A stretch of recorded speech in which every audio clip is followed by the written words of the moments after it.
Friends, मैं आपका mentor AK Singh और आज फिर हम अपने EVS की NCERT देखेंगे। EVS की NCERT में हम क्या देख रहे हैं?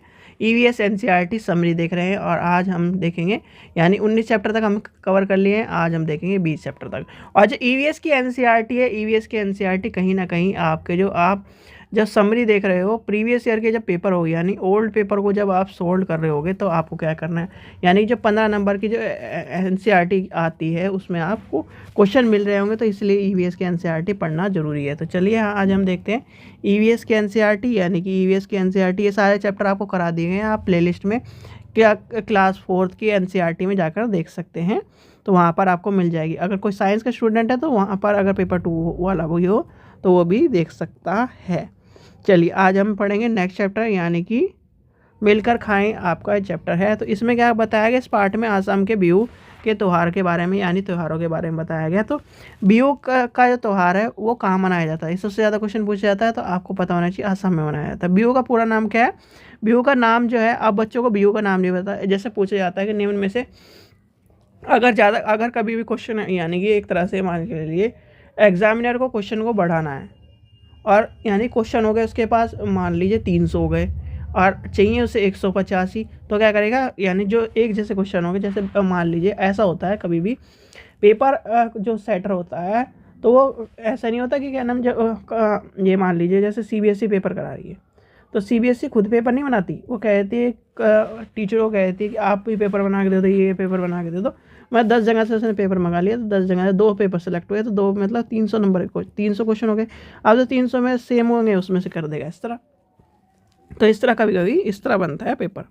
तो चलिए, बिहू का पूरा नाम क्या है? मेघ बिटू कहा जाता है, ठीक है। बिटू 14 और 15 जनवरी को आसामी कैलेंडर, यानी कि जो आसामी कैलेंडर होता है उसके 10वें महीने मेघ की प्रथम और द्वितीय तिथि को मनाया जाता है। तो ये आपके लिए ये तीनों ही चीज़ इम्पोर्टेंट होंगी। फिर आगे आता है पहले दिन को ऊ रुक कहते हैं, इसके यानी इस दिन अस्थाई शोर यानी छाप बनते हैं, और जिसमें मेले यानी जिसे क्या कहा जाता है, मेला घर कहा जाता है, और सामूहिक भोजन का आयोजन होता है।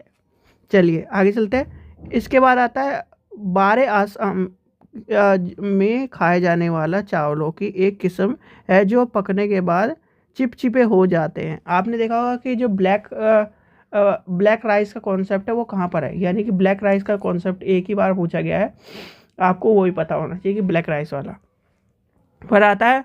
यानी कि यहाँ तक आ गया 12 आसाम, यानी कि ये चिपचिपे चावल के बारे में आ गया।